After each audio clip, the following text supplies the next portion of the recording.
Hello and welcome to Verbal to Visual. I'm your host, Doug Neill, and today I'm going to be sketching out some of my favorite ideas from this book right here, The Psychology of Money, Timeless Lessons on Wealth, Greed, and Happiness by Morgan Housel. If you enjoy this visual way of working with ideas from a book and want to experience it yourself, then join me for an upcoming book club where we will be reading and sketching out the ideas from this book right here, The Creative Act, A Way of Being by Rick Rubin. Check out the link in the description if you would like to read this book with me.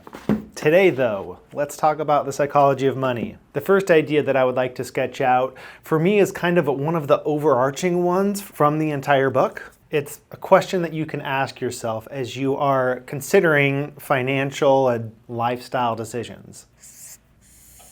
And that question has to do with what I just sketched out here. What helps you sleep at night? In the world of finances, it's very easy to get caught up in the math of it all and the desire to optimize your situation. But here, Housel suggests that you be reasonable as opposed to always trying to be 100% rational. This resonates because we, as human beings, aren't rational. We are very emotional. And as opposed to trying to suppress all of your emotions and only make rational decisions, instead just shoot for reasonable decisions, reasonable actions that set you up for the future that you'd like for yourself. How well you sleep at night is not a bad indicator of your overall well-being. But within the world of your finances, there are a lot of things that contribute to this factor of how well you sleep. So let's look at some of those details. Starting over here with what Housel describes as the hardest financial skill. Here he brings in an analogy. Think about kicking a field goal. This ball represents your financial goals, your ability to meet all of your financial responsibilities. The challenging thing about this situation in life is that as we grow, as we progress in our careers, this goalpost doesn't necessarily stay in place. It's easy for our desires around our lifestyle to increase over time to the point where we're always living right at the precise level of what we can afford in that moment. I feel like this is what you hear called lifestyle creep. As you make more money, you also spend more money. So Housel's major suggestion here is to get the goalpost to stop moving.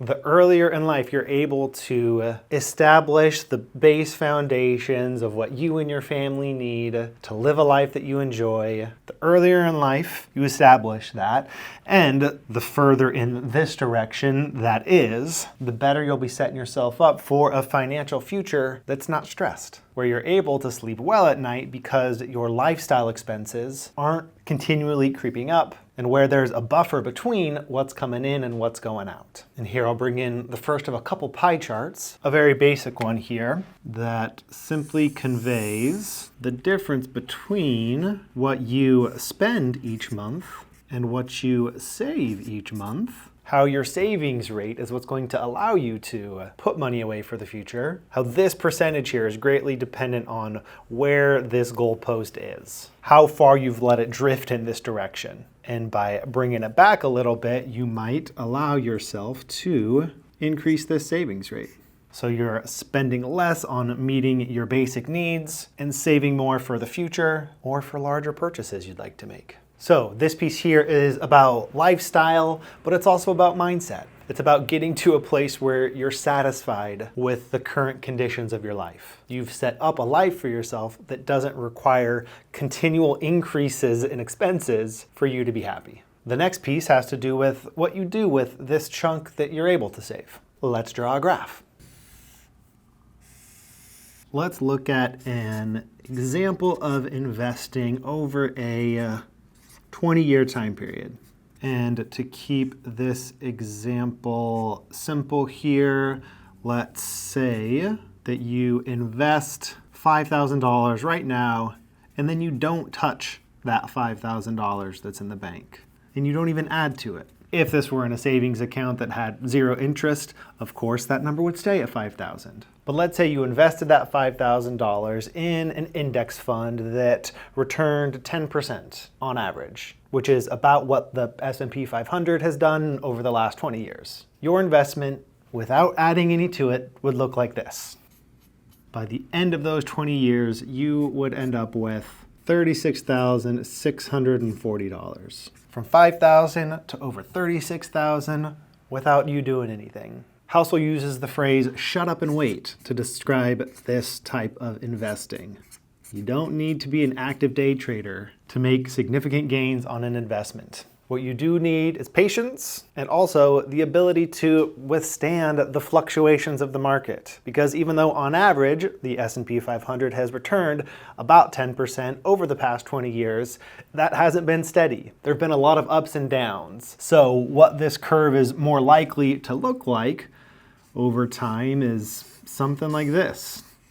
Yes, there's likely to be that general upward trend, but over certain months and even certain years, you're going to be losing money. And it's in these dips, when you're actively losing some of your investment, that's when you might feel the desire to pull your money out of that investment. But I like the way Housel describes this. He describes dealing with that fear and that doubt in those downturns. This is the price of investing. This is the price that you have to pay in order to get those kind of ridiculous gains that come simply from letting your money sit there and you not doing any work. So this one can be a little tricky as far as coming back to that question of what helps you sleep at night. Because if you're paying too much attention to the economy and where we are right now, you might get stressed out by these dips. One thing that's kind of reassuring though is that if you invest in the same type of investments that Housel puts money into, low-cost index funds, you're not putting money into individual companies, you're investing generally in the market as a whole, those low-cost index funds perform better than the majority of financial professionals who are picking individual stocks. So there's a lot to be said for this shut up and wait philosophy. And there's even a way to at least somewhat offset for this price of investing, these downturns that you see here, dealing with the risks that are inherent in putting money into the market. And that's with a dual approach to managing your money that Housel describes in this way.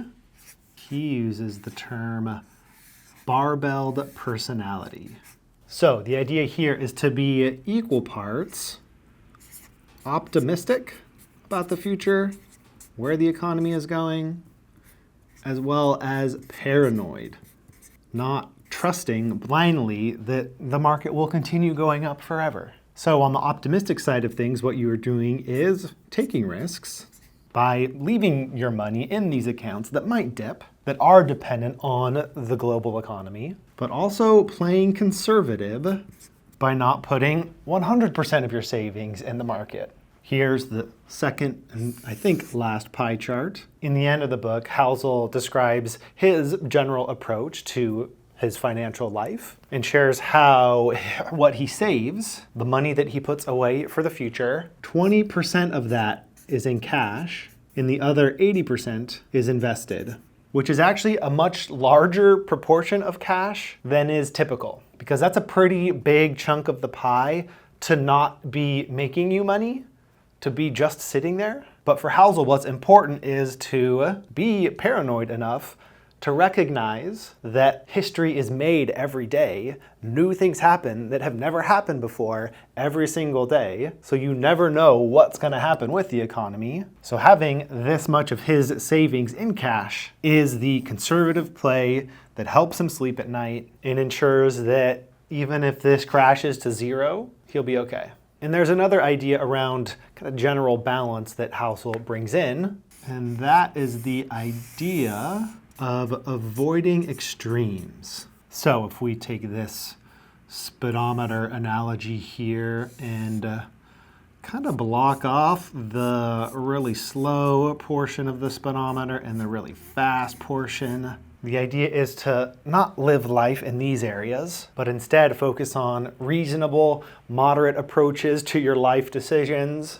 Things like focusing on moderate savings over time.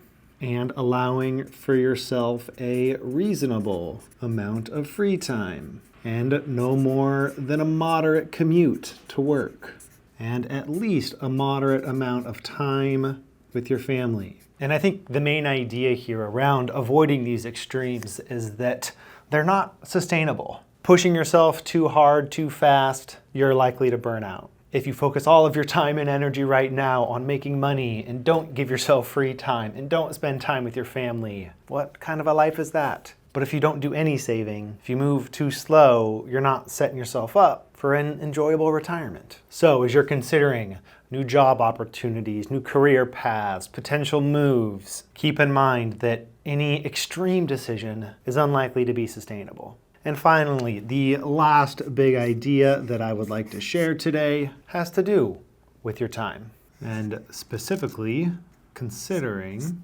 how much of your time you have control over.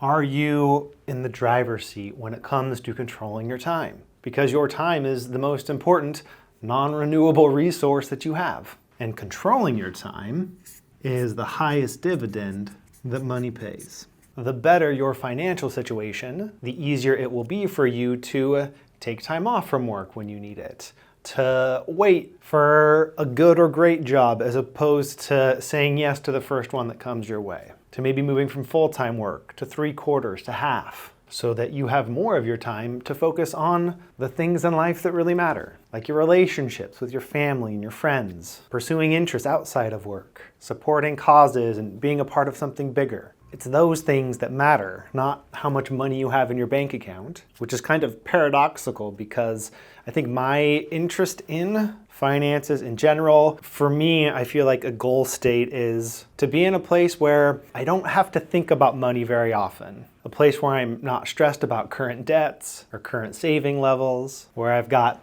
enough of these things kind of on autopilot so that I can go about living my life, giving my full attention to the things that I enjoy, and sleeping well at night, knowing that I'm taking actions to both take advantage of things like compounding interest with enough resources outside of the market to not be fully dependent on the shape of this curve, paying attention to lifestyle creep, avoiding extremes that might lead to burnout, and focusing on what I'm doing with my time. But I think these big ideas here and this book in general is probably a good one to revisit regularly. And that's part of the reason I make videos like this, is to be able to look back on it once a year or so to see if I'm putting into practice the ideas that I learned about, to remind myself of those ideas and kind of use them as a lens through which to view whatever's going on in my life at that moment. Because history has not ended. The world will be different in a year from now. I will be different a year from now. And I think that'll be a good time to reflect on these same ideas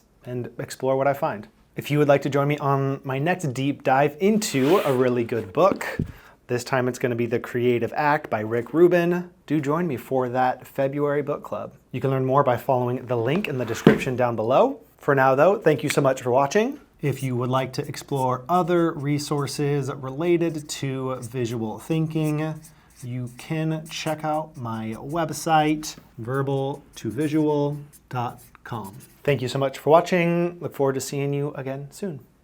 Till next time. Turns out I forgot to add a title, but I just fixed that. Thank you once again for watching. If you enjoyed these ideas, do go pick up the book. Look forward to seeing you in the next video. Till then.